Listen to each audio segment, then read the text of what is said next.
अस्सलामुअलैकुम। I am Mohammad Hasan Hashmi और आज हम चैप्टर नंबर 2 के सेकेंड लेक्चर के साथ यहाँ मौजूद हैं।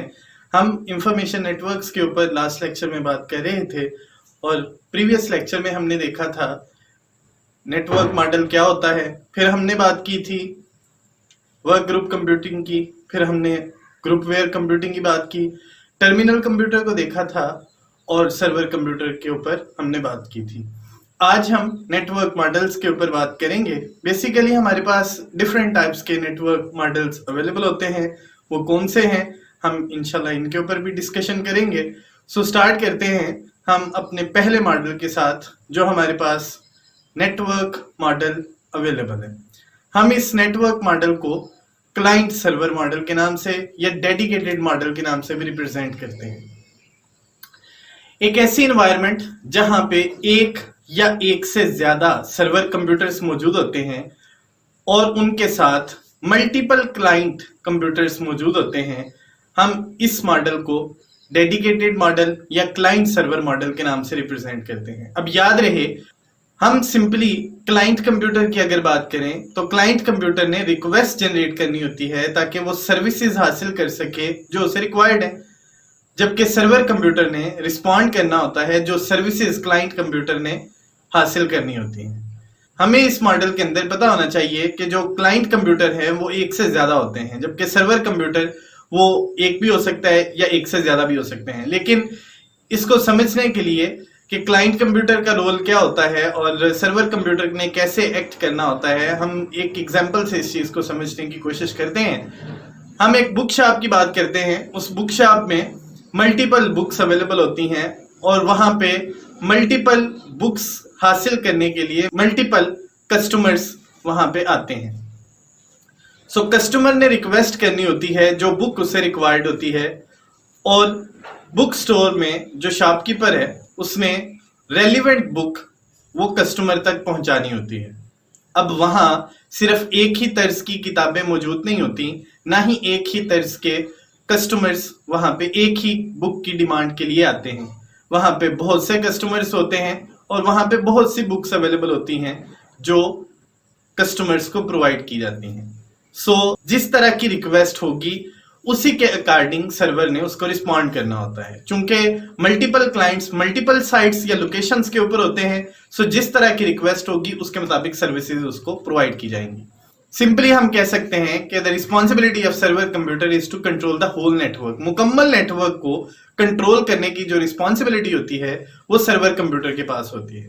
जो क्लाइंट कंप्यूटर होते हैं इन्होंने रिक्वेस्ट करनी होती है सर्विसेज के लिए और जो सर्विसेज इनको चाहिए होती हैं उनके अगेंस्ट इन्होंने रिक्वेस्ट करनी होती है और जो रिक्वेस्ट सर्वर तक पहुंचती है सर्वर उसको रिस्पॉन्ड करता है और वैसी ही इंफॉर्मेशन जैसी उसको चाहिए होती है सर्वर ने प्रोवाइड करनी होती है। मैंने लास्ट टाइम लेक्चर में मिसाल दी थी, आप अपने कंप्यूटर, मोबाइल या लैपटॉप की स्क्रीन के ऊपर लिखते हैं www.google.com। अगर आपके पास इंटरनेट की फैसिलिटी अवेलेबल है तो गूगल का पेज वो आप तक पहुंच जाता है, बिकॉज सर्वर आपको रिस्पॉन्ड कर रहा है और आप तक इंफॉर्मेशन को पहुंचा रहा है।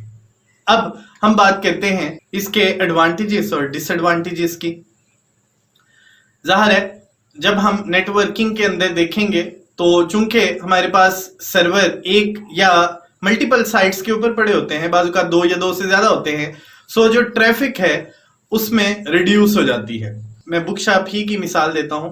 अगर बुक शॉप के अंदर एक से ज्यादा अफराद मौजूद हैं जो कस्टमर्स को डील कर रहे हैं तो आसानी सारे कस्टमर्स जो वहां पे आते हैं उनको डील किया जा सकता है। इसके नतीजे में जो ट्रैफिक का रेट है उसको रिड्यूस किया जा सकता है, उसको कंट्रोल किया जा सकता है। दूसरे नंबर पे इसमें फास्टर रिस्पॉन्सेस प्रोवाइड करने की ऑप्शन अवेलेबल होती है। चूंकि ये एक पावरफुल कंप्यूटर होता है सो ये मल्टीपल रिस्पॉन्सेस प्रोवाइड करता है ऑन द रिक्वेस्ट। डिसएडवांटेज ये है कि ये एक एक्सपेंसिव मॉडल है क्योंकि सर्वर कंप्यूटर सस्ते नहीं होते, आम कंप्यूटर से वो 20 गुना महंगे होते हैं। इसमें एक और नुकसान जो हमें देखने को मिलता है, अगर सर्वर वो खराब हो जाता है या वो रिस्पॉन्ड नहीं कर रहा तो उसके नतीजे में जो सर्विसेज होती हैं वो सारी की सारी पेंडिंग हो जाती हैं या सर्विसेज टर्मिनेट हो जाती हैं। So the operation stops all over the network if server goes down. Server अगर खराब हो गया या सर्वर डाउन हो गया, उसके नतीजे में सारे के सारे ऑपरेशंस वो सस्पेंड हो जाएंगे। अब हम दूसरी तरह के मॉडल की बात करते हैं जो नॉर्मली नेटवर्क मॉडल के तौर पे कंसीडर किया जाता है। हम उसे कहते हैं peer to peer model. Peer to peer model के अंदर हमारे पास सारे के सारे क्लाइंट कंप्यूटर्स अवेलेबल होते हैं। There is no server computer to control the networking environment. हम बेसिकली इस मॉडल के अंदर सिर्फ और सिर्फ क्लाइंट कंप्यूटर्स के जरिए से डेटा को मैनिपुलेट करते हैं और डेटा को हैंडल करते हैं। मैं इसकी सिंपल मिसाल आपके सामने रखता हूं। अगर हम बात करें एक क्लासरूम की, जहां पे एक टीचर लेक्चर डिलीवर कर रहा है और वो क्लास छोड़ के बाहर चला जाता है, तो क्या होगा? जो स्टूडेंट्स हैं वो आपस में बातचीत करना शुरू कर देंगे। और याद रहे, यहाँ पे आमतौर पे जो नियरेस्ट डिवाइसेस होती हैं वो कम्युनिकेट करती हैं। सिर्फ समझाने के लिए मैंने इस मिसाल का सहारा लिया है ताकि आपको बात आसानी से समझ आ जाए। सो स्टूडेंट्स ने आपस में बातचीत शुरू कर दी, तो that type of model is called as peer to peer model. इसमें सर्वर रोल प्ले नहीं करता। Each computer in this network can have access to the devices and files on the other computers. Her file को equal access हासिल होती है कि वो दूसरे किसी भी कंप्यूटर के साथ इंटरेक्शन हासिल करने के बाद उन फाइल्स को, प्रोग्राम्स को या डेटा को हासिल कर सकता है। अब इस मॉडल की अगर हम बात करें तो इस मॉडल में भी हमारे पास कुछ एडवांटेजेस हैं, कुछ डिसएडवांटेजेस हैं जिनको हम डिस्कस करते हैं। ये मॉडल, अगर एडवांटेजेस की बात की जाए, इसको सेटअप करना, इसको मेंटेन करना ये बहुत आसान है, क्योंकि इसमें सिर्फ कंप्यूटर्स लोकल इन्वायरमेंट के अंदर होते हैं या सिंपली उनका जो स्टेटस है वो एक जैसा होता है, इसलिए आमतौर पे इसको कॉन्फ़िगर करना ये आसान होता है। इसमें एक्सपेंसिव सर्वर्स की जरूरत नहीं होती। सो क्लाइंट कंप्यूटर के साथ डायरेक्टली इंगेज होता है। नुकसान इसका क्या है? जब आपने हैवी यूज इसका करना है तो इसमें स्पीड हमेशा स्लो हो जाती है, क्योंकि चूंकि इसमें सर्वर कंप्यूटर अवेलेबल नहीं होता।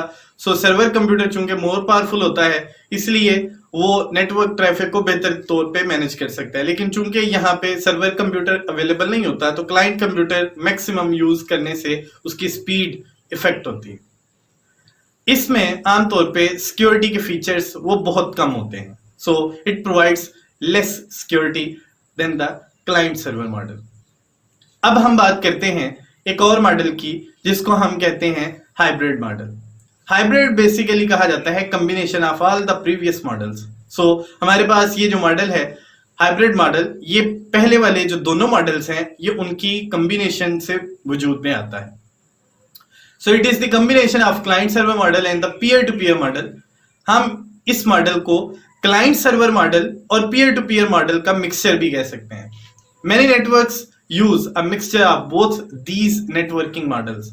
हम मल्टीपल साइट्स के ऊपर इस नेटवर्क को इस्तेमाल करते हैं और इसमें मल्टीपल क्लाइंट सर्वर मॉडल्स और multiple peer to peer models की कलेक्शन होती है। इसमें एडवांटेजेस और डिसएडवांटेजेस भी दोनों के मौजूद होते हैं। मैं इसकी मिसाल आपको इस तरह देता हूं। पाकिस्तान में मल्टीपल कंपनीज वो अपनी सर्विसेज प्रोवाइड करती हैं कम्युनिकेशन के लिए, जैसे यूफोन, जैसे जोंग, वारद, टेलीकॉम, जैस, टेलीनार और इस तरह की और बहुत सी सर्विसेज हैं।